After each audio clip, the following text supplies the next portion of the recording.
Mesdames, Messieurs, bonsoir. Merci de la fidélité à la télévision nationale. Au sommaire de cette édition, incendie de l'entrepôt du programme élargi de vaccination à la pharmacie centrale de Guinée. Le Premier ministre, accompagné du ministre de la Santé, a constaté ce jeudi l'ampleur des dégâts. Des dispositions sont envisagées pour une solution rapide à ce sinistre. La Guinée assure désormais la présidence du réseau des institutions de microfinance. Le directeur général de l'ANAFIC Guinée est élu par ses pairs pour 3 ans. Une élection tenue en marge de l'Assemblée générale des membres du réseau. Protection de l'enfance, la commune de Ratoma célèbre la journée dédiée à cette couche. Plusieurs mesures ont été envisagées par les autorités pour rendre heureux les enfants des 11 quartiers de la dite commune. C'est tout pour les titres. Une fois encore, bonsoir et bienvenue dans ce journal que nous ouvrons par ces actes du chef de l'État. Décret D 2025-0100 PRG CNRD SGG fixant la date de début et de fin du dénombrement principal du 4e recensement général de la population et de l'habitation RGPH 4. Le président de la République, vu la charte de la transition, décrète. Article 1er. La date de début du dénombrement principal du 4e recensement général de la population et de l'habitation RGPH 4 est fixée au mardi 1er juillet 2025 sur toute l'étendue du territoire national. Article 2. La collecte des données du dénombrement principal du RGPH 4 prend fin le jeudi 31 juillet 2025. Article 3. Le RGPH 4 a un caractère obligatoire pour toutes les personnes physiques se trouvant sur le territoire guinéen. Par conséquent, toute personne vivant sur le territoire guinéen est tenue de répondre avec exactitude aux questionnaires soumis lors du dénombrement. Article 4. Les informations recueillies lors du RGPH 4 sont utilisées exclusivement à des fins statistiques de planification du développement socio-économique de la Guinée et dans le respect strict du secret attaché au caractère individuel et à la protection des données personnelles. Article 5. Les autorités administratives et militaires sont tenues de faciliter l'exécution du dénombrement principal du RGPH 4 sur toute l'étendue du territoire national. Article 6. Le présent décret qui abroge toute disposition antérieure contraire prend effet à compter de la date de sa signature et sera enregistré et publié au journal officiel de la République. Conakry, le 26 juin 2025, signé Général Mamadi Doumbouya. Dans l'actualité, c'est un moment historique que vient de vivre la Guinée ce jeudi 26 juin 2025. Le Conseil national de la transition a officiellement remis le projet de nouvelle constitution au président de la République, son Excellence, le général Mamadi Doumbouya, à travers une cérémonie solennelle tenue au palais Mohamed V en présence des forces vives de la nation. Un jalon de plus dans le processus de refondation engagé depuis septembre 2021. Pour en parler, nous recevons sur ce plateau le Premier ministre chef du gouvernement. Monsieur le ministre, bonsoir. Bonsoir. Monsieur Amadou Riba, sans nul doute, la journée de ce 26 juillet 2025 s'inscrit dans l'histoire de notre pays comme une étape majeure. La remise officielle du projet de constitution au président de la République par le CNT cet après-midi est-elle une étape décisive dans le processus de refondation engagé depuis le 5 septembre 2021? Comme vous le savez, la Constitution est l'acte fondateur, disons, des institutions de la République. Et le retour à l'ordre constitutionnel passe nécessairement par l'adoption par voie référendaire de la Constitution par la population. Donc l'avant-projet est désormais disponible et fera l'objet d'une large publication afin que les citoyens puissent en connaître le contenu, l'apprécier, échanger, approfondir leur compréhension de l'avant-projet pour se décider le 21 septembre 2025. Donc, c'est une étape extrêmement importante dans le processus du cheminement de la remise en force des institutions démocratiques dans notre pays. À date, est-ce que la Guinée mène sa marche vers le référendum constitutionnel dans la responsabilité et l'inclusion? Bien entendu, comme vous l'avez constaté, nous avons engagé depuis pratiquement 2 mois de cela une opération extrêmement importante de recensement en ce qui concerne la confection du fichier électoral, qui a mobilisé un grand nombre de nos concitoyens et qui a mobilisé également les membres du gouvernement sur l'ensemble du territoire national. Et je dois dire, comme vous le savez déjà, que le 20 juin dernier, le recensement à vocation pour la confection du fichier électoral est terminé à l'intérieur du territoire national. Et pour nos compatriotes vivant à l'étranger, il y avait eu une prolongation de 5 journées qui se termine effectivement aujourd'hui. Donc c'est une opération majeure qui engage le processus de retour à l'ordre constitutionnel dans une logique de faisabilité relativement certaine, parce que, comme vous le savez, sans fichier électoral, il est impossible de faire quoi que ce soit. Désormais, le processus a pris un tournant majeur. Le fichier électoral, d'un côté, est en cours de confection. L'avant-projet constitutionnel a été remis solennellement par le président du CNT au président de la République cet après-midi.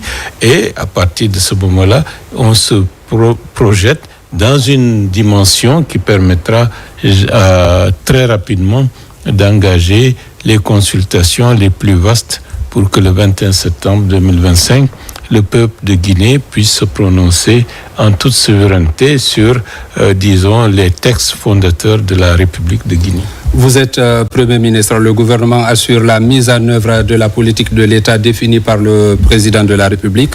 Est-ce les lettres de mission remises au ministre anticipent sur les enjeux électoraux vers lesquels le pays avance?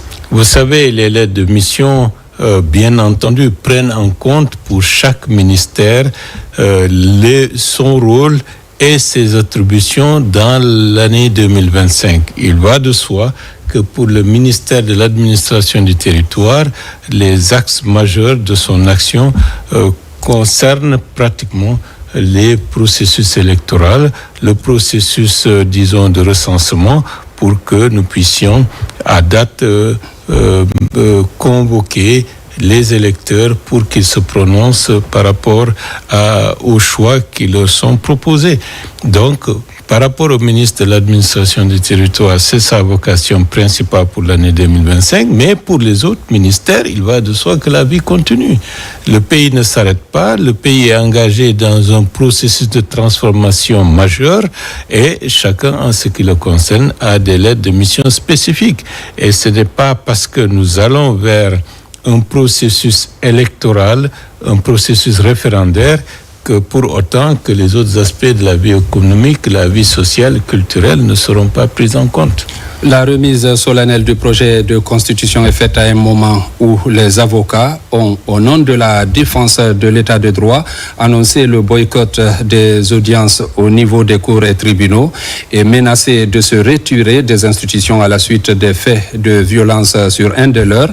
Le procureur a fait une déclaration, mais comment le gouvernement traite de cette situation?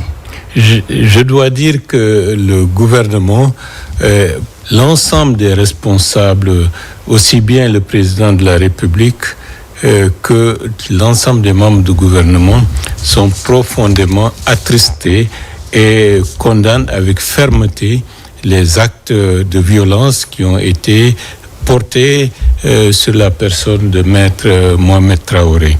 Et je dois dire qu'au-delà de la violence physique et psychologique sur Maître Traoré, c'est la République qui a été dans une large mesure poignardée, parce que des actes de ce genre ont pour objet de ternir, disons, l'image de la République de Guinée et l'image des autorités et principalement l'image du président de la République sur la scène nationale et internationale.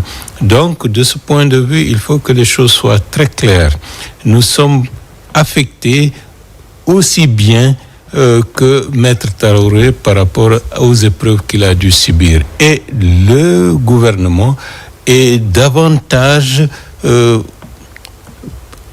concerné par cette manière de faire qui remet en cause la bonne image, la bonne trajectoire de l'appréciation de l'extérieur et de nos compatriotes par rapport à ce qui est en train d'être fait. La recherche de l'apaisement, la recherche des dynamiques de paix, de conciliation ont été le credo et l'ADN de l'action, disons, de gouvernance du général Mamadi Doumbouya. Les assises nationales, le dialogue interguinéen, les jugements pour rompre la longue chaîne d'impunité que nous avons vécue pendant des décennies et des décennies, et de manière régulière les condamnations systématiques des faits de violence contre les populations, ce qui a permis aujourd'hui d'avoir une relative accalmie, ne doit pas être perturbé par des nostalgiques d'une période antérieure qui ne prospère plus. Et donc, de ce point de vue, je veux être très clair, le gouvernement condamne avec fermeté ce qui s'est passé. Et le gouvernement ne saurait tolérer des actes de violence de cette nature qui portent atteinte à l'honorabilité de la République de Guinée. Vous condamnez les faits de violence. Quel appel avez-vous à lancer à la corporation et au peuple de Guinée en général? Je les ai rencontrés avec d'autres responsables de notre pays. Et la première des choses que je leur ai dit, avant d'engager des attitudes ou avoir des résolutions, j'allais dire extrêmes, il faut user tous les recours possibles. Ils n'ont pas usé de tous ces recours, et je pense que parfois, mû par la colère, mû par la frustration, on peut être amené à avoir des attitudes qui, par la suite, avec le retour de la raison, on constate que ce sont des attitudes qui étaient, j'allais dire, extrêmes. J'espère que le plus rapidement possible, la raison va prévaloir, le respect des règles démocratiques, le respect des règles de convivialité pourra nous permettre d'aller dans le sens de l'apaisement et de la nécessité absolue pour tous les acteurs de faire en sorte que la Guinée sorte définitivement de cette culture de violence. Et je dois dire, certainement, certains sont nostalgiques de ce qui s'est passé auparavant. Merci, Monsieur le Premier ministre. Merci beaucoup, c'est moi qui vous remercie. Et je vous le disais, c'est un moment historique que vient de vivre la Guinée ce jeudi 26 juin 2025. Le Conseil national de la transition a officiellement remis le projet de nouvelle constitution au président de la République, son Excellence le général Mamadi Doumbouya, à travers une cérémonie solennelle tenue au palais Mohamed V en présence des forces vives de la nation. Un jalon de plus dans le processus de refondation engagé depuis septembre 2021. Retour sur cette journée symbolique dans ce reportage signé Fatoumata Kourouma. Une constitution qui nous ressemble et qui nous rassemble.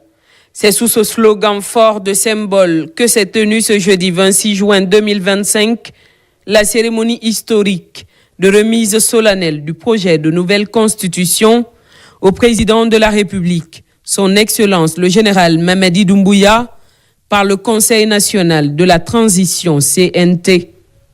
Dans la majestueuse salle des banquets du palais Mohamed V, les plus hautes autorités du pays, ainsi que des acteurs politiques, économiques, religieux et de la société civile, ainsi que des diplomates, étaient réunis pour assister à ce tournant majeur de l'histoire institutionnelle de la Guinée. La cérémonie a débuté par l'arrivée du chef de l'État, accueilli dans une ambiance solennelle. Une prière œcuménique a été prononcée par deux grandes figures spirituelles du pays, Monseigneur Vincent Koulibaly, archevêque de Conakry pour l'Église catholique, et le grand imam de Conakry, El Hadj Mamadou Saliou Camara, pour la communauté musulmane. Nous, les chefs religieux, nous sommes unis pour que nos fidèles aussi soient unis. C'est pourquoi à cette occasion, nous avons un porte-parole qui est Elhadji Mamadou Salou Camara. Nous souhaitons que les Guinéens soient unis aussi. C'est un vœu. Alors, je donne la parole au grand imam.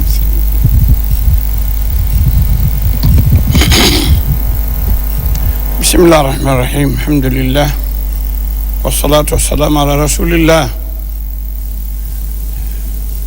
Nous tous, et fidèles pour adorer notre grand créateur, le tout-puissant Allah, nous les chefs religieux, nous tirons toujours nos forts et nos forces par grand Allah subhanahu wa ta'ala.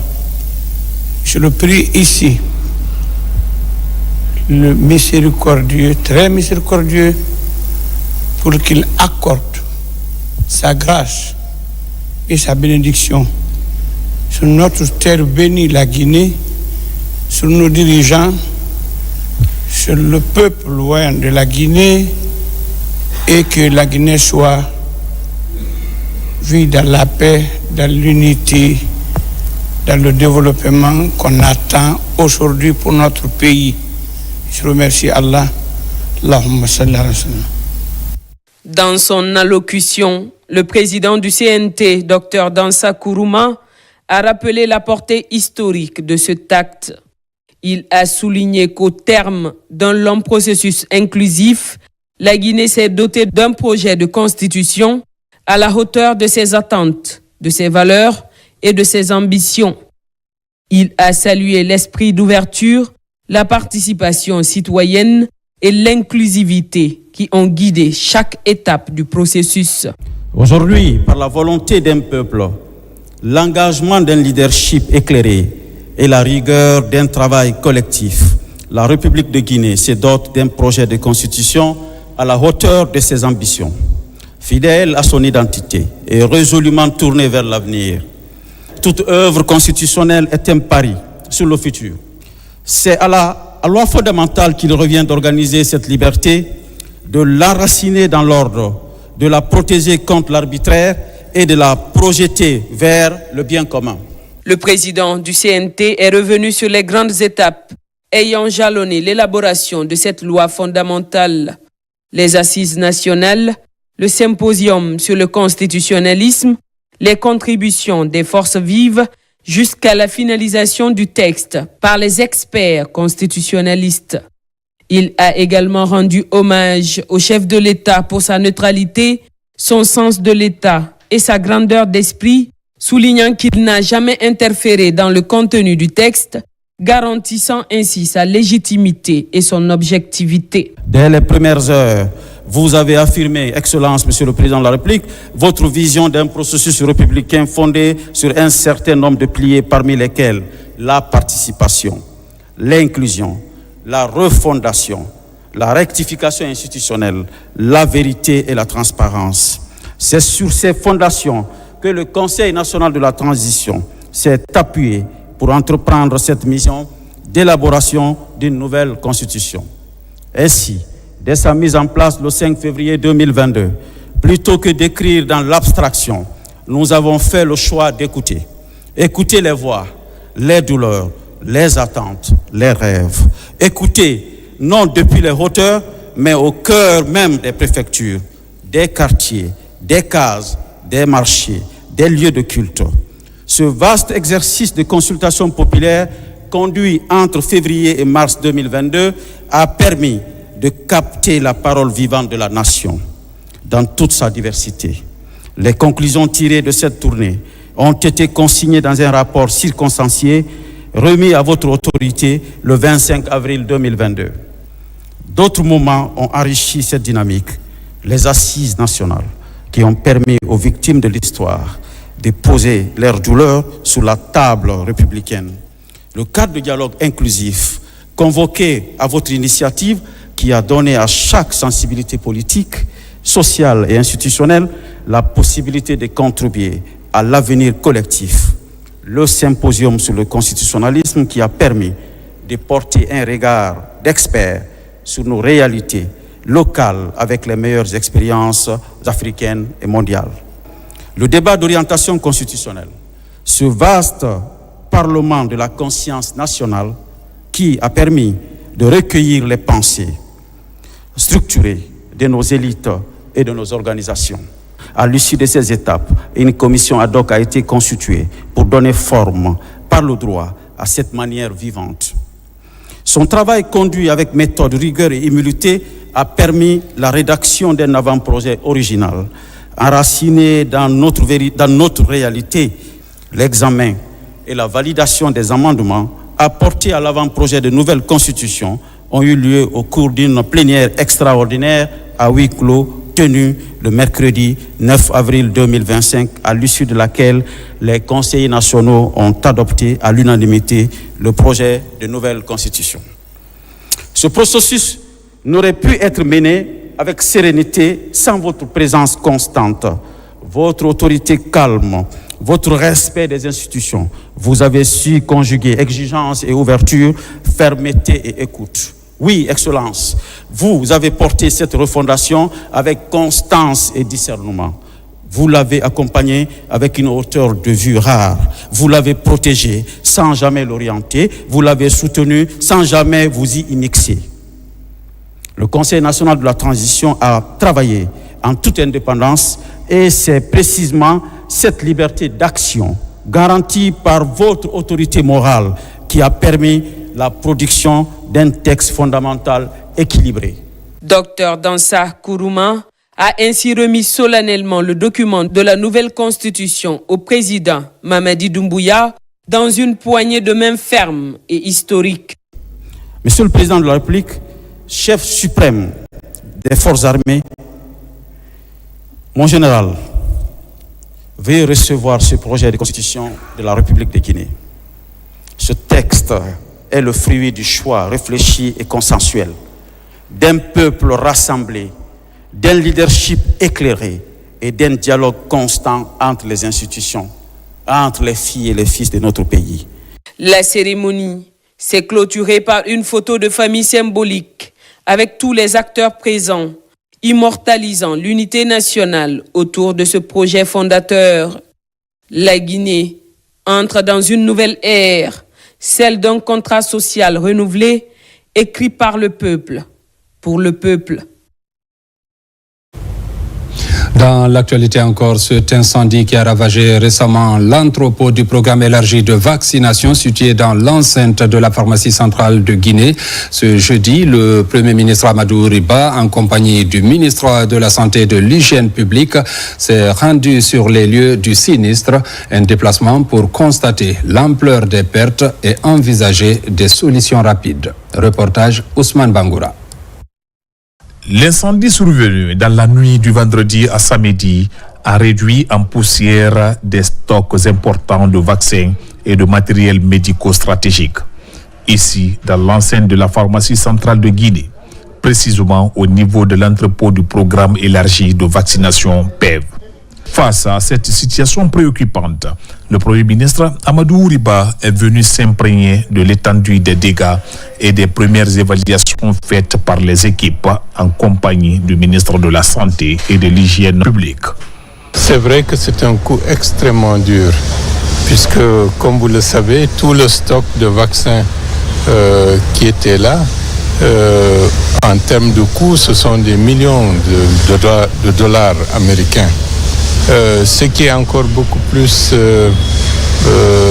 grave, vous savez, les vaccins, c'est pour sauver la vie des enfants. Et donc, cette perte, c'est une perte extrêmement préjudiciable aux capacités du système sanitaire. Mais quoi qu'il en soit, les autorités sanitaires prendront toutes les dispositions pour que le programme qui était déjà annoncé, c'est-à-dire accélérer la vaccination des enfants qui avaient 0 dose, que ce programme ne soit pas du tout mis en cause. Des dispositions sécuritaires seront renforcées désormais au niveau de tous les lieux sensibles pour ne pas, disons, que des valeurs, que des éléments ou des produits d'une grande sensibilité pour l'ensemble de nos compatriotes puissent être à la merci soit d'actes délictueux ou d'accidents de ce type. Une situation critique, mais les autorités rassurent, car l'enquête en cours permettra sans doute d'apporter des réponses aux nombreuses interrogations que cet incendie a suscitées. Volet coopération de ce journal, le ministre des Forces armées sénégalaises est en Guinée. Après la primature, Biram Diop et sa suite ont été reçus au ministère de la Défense nationale par son homologue guinéen, entouré de la chaîne de commandement militaire. Au centre des discussions, le raffermissement des relations de coopération militaire entre les deux pays. Compte rendu, caporal Mabinti Keita, correspondante de la presse militaire. C'est sous une fine pluie que le ministre des Forces armées sénégalaises est reçu à l'aéroport international Ahmed Sékou Touré par les autorités militaires. La visite s'inscrit dans le cadre de la coopération militaire entre la Guinée et le Sénégal. Après la primature, le ministre des Forces armées sénégalaises, Biram Diop, est au bataillon du quartier général BQG, siège du ministère de la Défense nationale. Les deux ministres viennent procéder au lancement des travaux de revue de la coopération militaire entre Conakry et Dakar. Au nom du chef suprême des armées, nous vous souhaitons la bienvenue et un agréable séjour. Et à nos experts des deux armées, une bonne séance de travail. Les autorités guinéennes sont disposées, mon général, à collaborer avec les autorités sénégalaises sur tous les plans, sans exception, sans réserve. Si nos aînés ont l'habitude de dire que le Mali et la Guinée sont deux poumons d'un même corps, le Sénégal et la Guinée sont un peuple reparti sur deux États. Nos souverainetés ne peuvent s'exprimer que dans la communauté et dans l'unité d'action. Les derniers accords de coopération entre la Guinée et le Sénégal datent de 2021. À ce jour, ces accords ont besoin de se renforcer et de les adapter aux contextes actuels de défense et de sécurité des deux pays de la sous-région. Une volonté partagée par les autorités militaires de la Guinée et du Sénégal. Mon déplacement à Conakry constitue donc une opportunité pour approfondir notre dialogue et consolider notre coopération bilatérale en vue d'un partenariat encore plus étroit et plus efficace. Il est plus que jamais nécessaire de renforcer notre coopération bilatérale en matière de défense et de sécurité. Nous disposons déjà de cadres juridiques solides et appropriés pour atteindre cet objectif. La sécurité des frontières et des espaces frontaliers représente l'un des domaines prioritaires de coopération identifiés. Les travaux des experts militaires guinéens et sénégalais des deux pays se tiennent pour 2 jours. Ils doivent proposer une nouvelle feuille de route pour une coopération militaire dynamique entre la Guinée et le Sénégal. Le ministre des Affaires étrangères reçoit à son tour des représentations diplomatiques. Il s'agit du nouvel ambassadeur d'Arabie Saoudite, la représentante pays de l'UNICEF et le directeur général Afrique de la Croix-Rouge. Ces pays et institutions renouvellent leur confiance à notre pays. Compte rendu, Makeme Keleti Donzo. Le nouvel ambassadeur d'Arabie Saoudite présente ses copies figurées de ses lettres de créance au ministre des Affaires étrangères. Le diplomate saoudien promet de renforcer la coopération et l'amitié avec la Guinée. Je suis honoré aujourd'hui d'être reçu par son Excellence le ministre des Affaires étrangères de la République de Guinée. Je suis là aujourd'hui dans le cadre de présentation de cette lettre. J'ai parlé avec le ministre comment renforcer les liens bilatéraux qui existent entre les deux pays.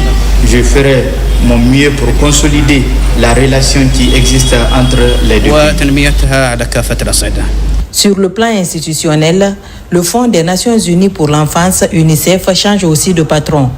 Maddalena Bertolotti compte préserver les acquis de la bonne coopération qui a toujours existé entre son institution et notre pays, surtout dans le déroulé du programme en faveur des enfants. Je suis ravie de prendre fonction en Guinée en tant que nouvelle représentante de l'UNICEF en Guinée. Et je m'engage à continuer à établir et à consolider les résultats qui étaient acquis avec le gouvernement de la Guinée pour les enfants et continuer à rendre service, à travailler vraiment pour les enfants de la Guinée. Enfin, c'est au tour du directeur régional Afrique de la Croix-Rouge de présenter le contenu du programme de l'institution humanitaire. Depuis 1984, la Croix-Rouge intervient dans les situations d'urgence. Nous sommes la plus grande organisation humanitaire présente dans 191 pays du monde, dont 48 en Afrique. On a environ 16 millions de volontaires. Nous travaillons avec les communautés dans les situations d'urgence et nous les aidons à construire les mécanismes de résilience. Ces audiences sont sollicitées par les partenaires bi- et multilatéraux. Des actions qui prouvent que la Guinée est ouverte à toute collaboration dans le cadre d'un partenariat gagnant-gagnant. Je vous l'annonçais dans le titre, c'était attendu et c'est fait. La Guinée assure désormais la présidence du réseau des institutions de financement des collectivités locales RIAFCO. Le directeur général de l'ANAFIC Guinée est élu par ses pairs pour un mandat de 3 ans. Reportage Mohamed Lamine Camara.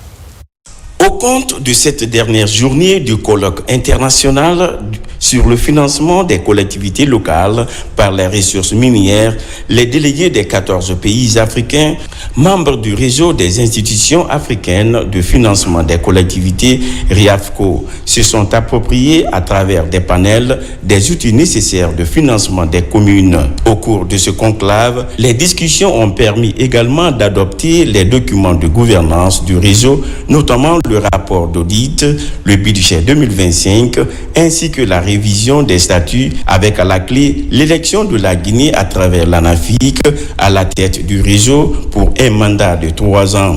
Unanimement, tous les pays membres du RIAFCO ont bien voulu accepter que la Guinée assure la destinée de ce réseau, et cela pour confirmer la vision du chef de l'État qui voudrait que par rapport aux 3 R du CNRD, le repositionnement de la Guinée par rapport aux différentes institutions tant africaines qu'internationales. Il y a une équipe qui a déjà connu le RIAFCO, qui a engagé des activités. Donc la première des choses d'abord, c'est consolider ce qui a été fait.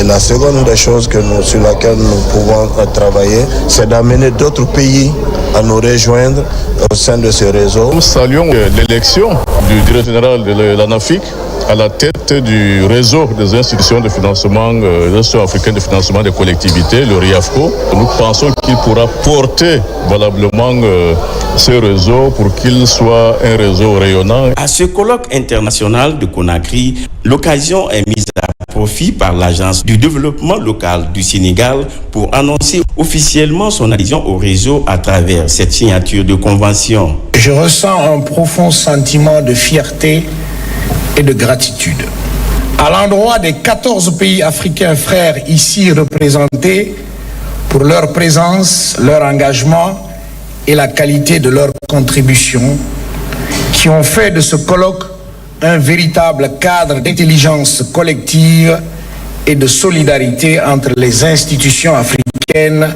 de financement du développement local. Que cette rencontre ne soit pas un point final, mais un point de départ vers une nouvelle étape de coopération active entre nos pays pour faire des ressources minières un moteur de justice territoriale, d'inclusion économique et de paix durable.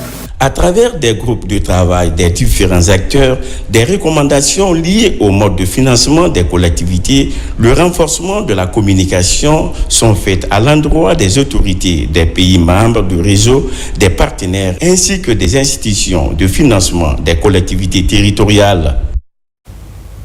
La Guinée, à travers le ministère de la Santé et de l'Hygiène publique, accueille une rencontre francophone sur l'outil Smart Plus, une rencontre cruciale, vous allez le voir, pour améliorer le système d'information nutritionnelle dans les pays membres. Elle sera suivie des séances pratiques sur le terrain sur l'utilisation de cet outil. Reportage Tierno Maroufba, Mohamed Mpati Kamara. Comment améliorer les enquêtes nutritionnelles Afin de mieux répondre aux défis, la question est au centre d'une rencontre que regroupe les acteurs venus de 5 pays francophones, dont la Guinée. Ce rendez-vous de Conakry est de permettre aux participants de se familiariser avec l'outil Smart Plus, un système d'information nutritionnelle qui sert à collecter les données pour mieux répondre aux crises. Nous allons apprendre des innovations. Et comme vous le savez, notre région est toujours confrontée par des situations de crise alimentaire et nutritionnelle, donc qui font et qui méritent vraiment un suivi de qualité. Et donc cette formation que nous suivons aujourd'hui, ça nous apporte grandement parce que c'est une innovation dans les enquêtes SMART. Cette première rencontre des responsables d'enquête sur les outils SMART en Afrique de l'Ouest et du Centre va durer 3 semaines. Avec la participation de ces pays, l'idée est d'intensifier la collaboration pour faire face aux problèmes de nutrition et pour apporter une réponse coordonnée à cette situation. Des outils qui facilitent tout ce qui est analyse de données, production des rapports, pour également avoir des résultats toujours de bonne qualité, standards aux recommandations SMART, mais aussi disponibles rapidement, accessibles publiquement pour aussi un souci de transparence des données. Donc les outils SMART Plus répondent à l'ensemble de ces défis.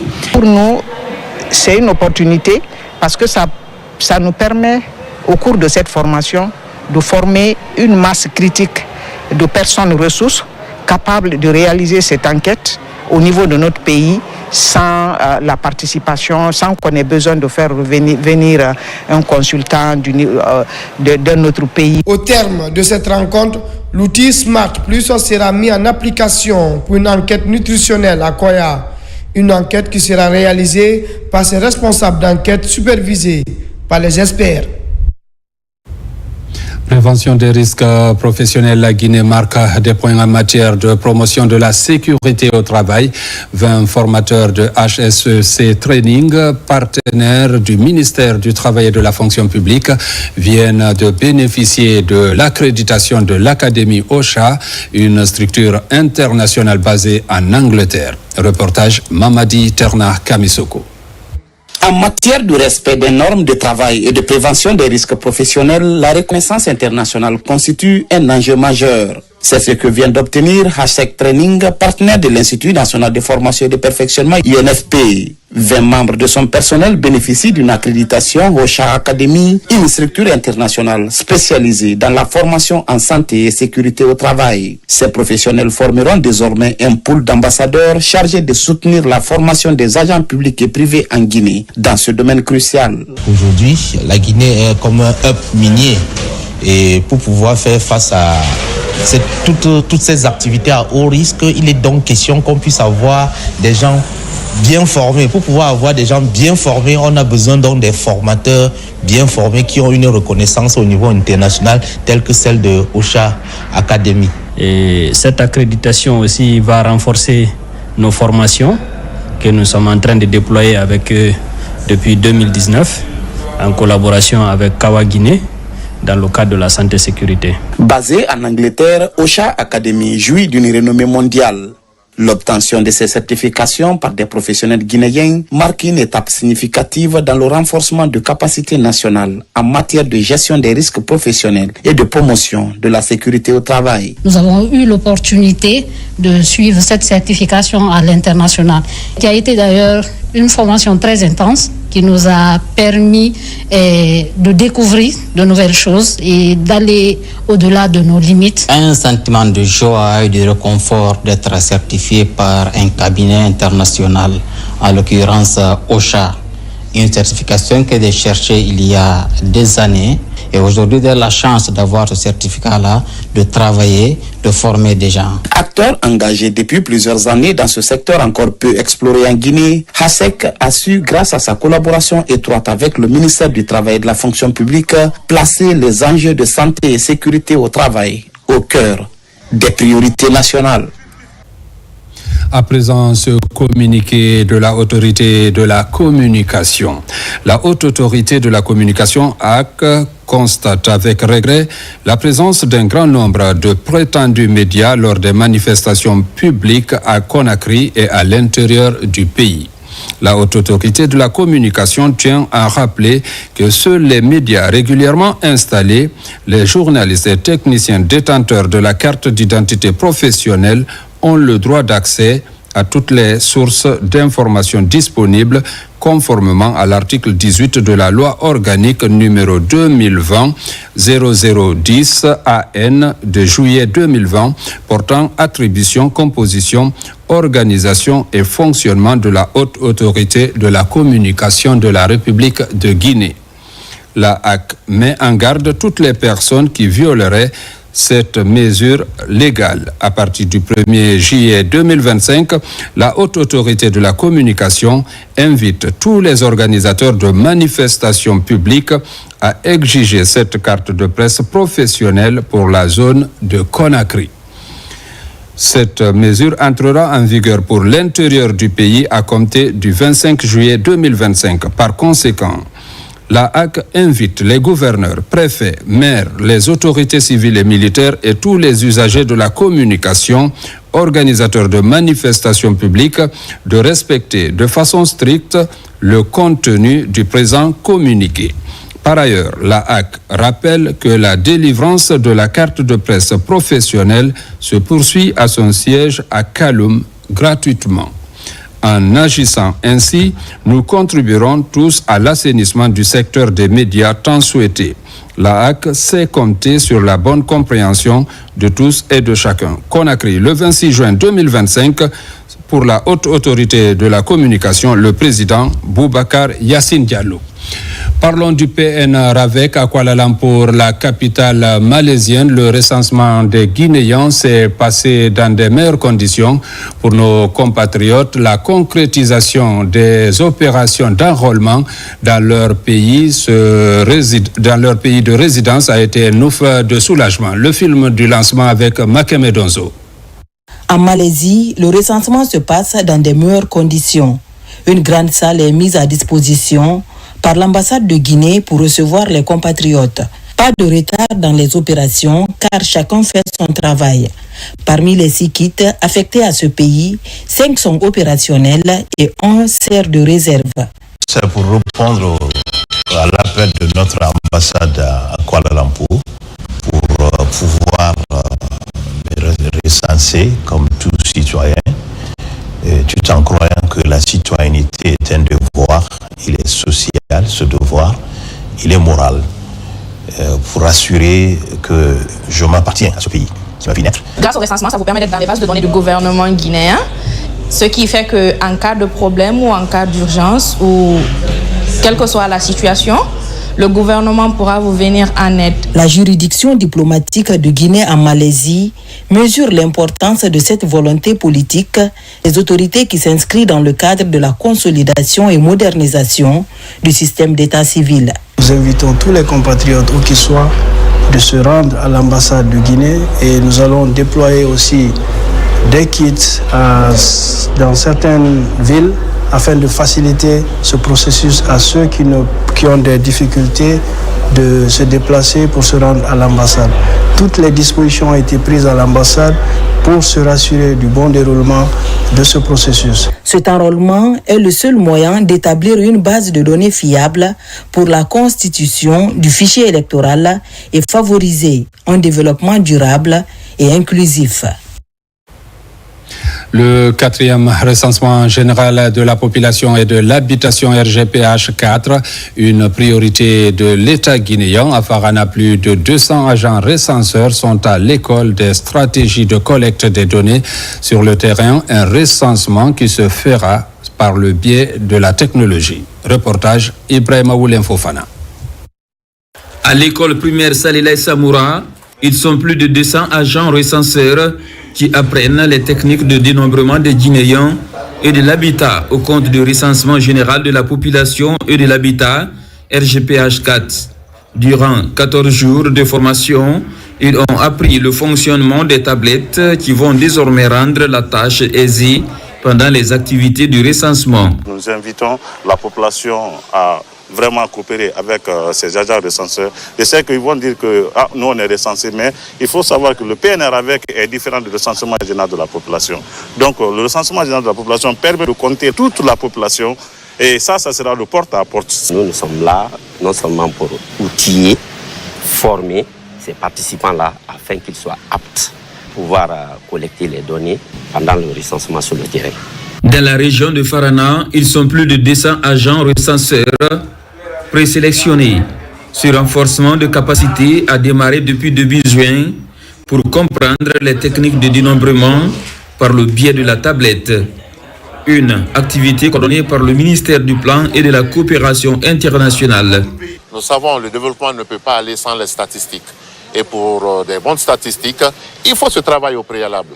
Et ceux qui sont là pour suivre cette formation, il est de mon devoir en tant que gouverneur de passer, les féliciter, les encourager et surtout les montrer du doigt. L'objectif est fixé par l'État. Nous avons appris beaucoup de choses, entre autres comment recenser, n'est-ce pas, la population et les habitations, comment faire le recensement. Alors nous nous engageons à mener bien cette activité pour le bien de notre nation. Premier point du chronogramme de la transition, le recensement général de la population et de l'habitat RGPH 4 est une priorité du gouvernement. Ratoma célèbre le mois de l'enfant. À la mairie, plusieurs activités ont été organisées pour rendre heureux les enfants issus des 11 quartiers de la commune de Ratoma. L'autorité locale s'engage à faire autant en vue de contribuer à l'épanouissement de la petite enfance, bâtisseur de demain. Le point avec Moussa Bangora. C'est une journée dédiée à la petite enfance. Ici, à la mairie de Ratoma, plusieurs activités sont organisées pour donner le sourire aux enfants. Le concours de coloration, des dessins, la gastronomie, la restauration et autres jeux récréatifs ont marqué l'événement. Les enfants des hauts quartiers sont venus de toutes catégories de la société pour venir se retrouver dans une fête, manger ensemble, jouer ensemble. Toutes ces activités, c'est contribuer à l'émancipation des enfants, mais aussi à leur épanouissement. Le thème développé est la place des enfants dans le développement de la municipalité. Pour une meilleure représentativité au niveau local, le bureau du conseil communal des enfants a été mis en place. Une manière de mieux défendre la cause de la petite enfance. La petite enfance, ce n'est pas seulement manger, dormir, mais les enfants, on apprend à éveiller le développement psychomoteur de l'enfant, la motricité à travers le coloriage, les Legos, beaucoup d'autres prestations. Comment maintenir l'enfant dans le bon, pour ne pas que l'enfant sorte, pour qu'on appelle un jour un enfant de la rue. Et voir qu'aujourd'hui, monsieur le président de la délégation spéciale de Ratoma a pris à bras le corps la cause des enfants pour les accompagner, pour leur apprendre leurs droits, mais aussi leurs devoirs, leur inculquer des valeurs. Je ne peux vraiment que le remercier pour cette cause. Et j'inviterai les autres communes, déjà de Conakry, à faire autant pour défendre la voix des enfants. Lutter contre les violences et préserver les droits des tout-petits sont des objectifs assignés à l'autorité locale de Ratoma. Avec ses différentes activités, la délégation spéciale entend contribuer à l'épanouissement des enfants, bâtisseurs de demain. Mesdames, Messieurs, ainsi prend fin ce journal. Merci de l'avoir suivi et bonne suite de programmes sur la télévision nationale.